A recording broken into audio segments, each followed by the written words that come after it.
sejahtera. Bertemu lagi dalam channel Cikgu Sam Tutorial. Hari ini kita akan membincangkan suatu tajuk yaitu bab 5, pasaran, faktor dan agihan. 5.3, sewa, kadar bunga dan untung. Subtopik kadar bunga. Objektif perbincangan pada kali ini adalah menerangkan maksud kadar bunga dan membezakan antara kadar bunga nominal dengan kadar bunga benar. Hari ini kita akan membincangkan satu tajuk yang ringkas dan mudah, yaitu bunga atau kadar bunga.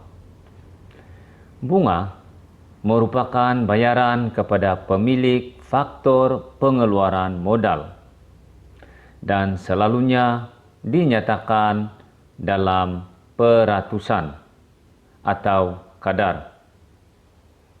Apa pula yang dikatakan sebagai modal? Modal merujuk kepada barang modal seperti mesin dan alat jentera yang digunakan dalam proses pengeluaran. Sekarang kita akan bincang jenis-jenis kadar bunga.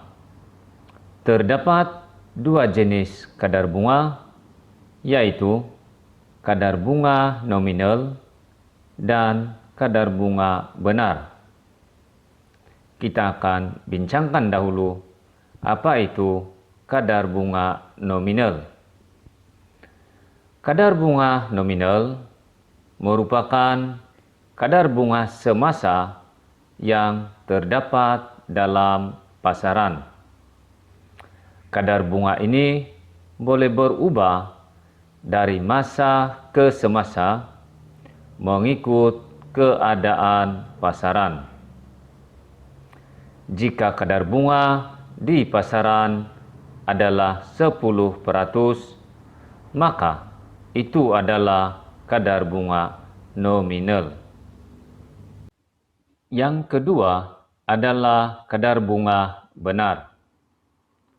Kadar bunga benar merupakan kuasa beli perolehan kadar bunga semasa.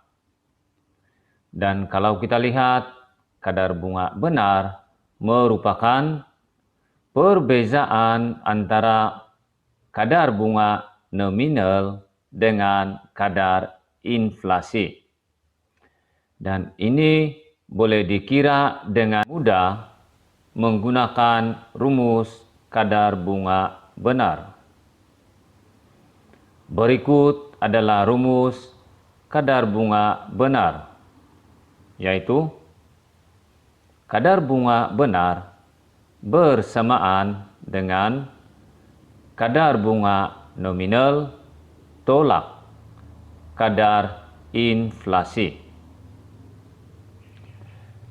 Kalau kita lihat hubungan antara kadar bunga benar dengan kadar inflasi, maka semakin tinggi kadar inflasi, maka semakin rendah kadar bunga benar.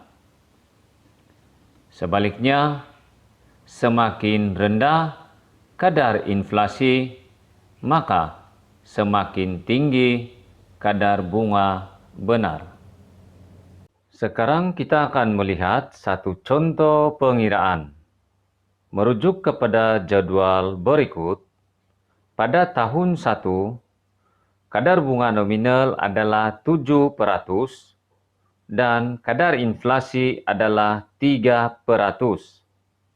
Pada tahun 2, kadar bunga nominal adalah 8% dan kadar inflasi adalah 5%. Ini bermakna pada tahun 1, kadar bunga benar adalah 7% tolak dengan 3%, maka kadar bunga benar adalah 4%. Pada tahun 2, kadar bunga nominal adalah 8% dan kadar inflasi adalah 5%. Ini bermakna kadar bunga benar adalah 3%, yaitu 8% ditolak dengan 5%. Ini menunjukkan walaupun kadar bunga nominal meningkat daripada 7% kepada 8%, tetapi oleh kerana kadar inflasi meningkat lebih besar, yaitu dari 3% kepada 5%, maka kadar bunga benar menurun dari 4% kepada 3%.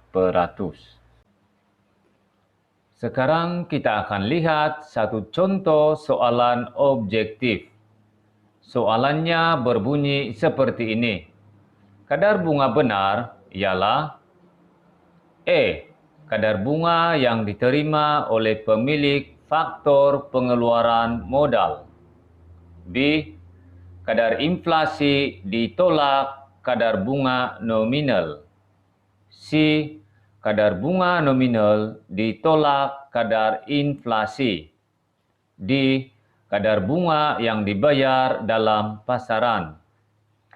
Sekarang kita akan lihat setiap pilihan yang diberikan. Pilihan E.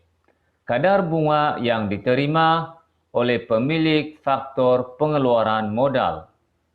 Pilihan ini merujuk kepada kadar bunga nominal dan bukannya kadar bunga benar.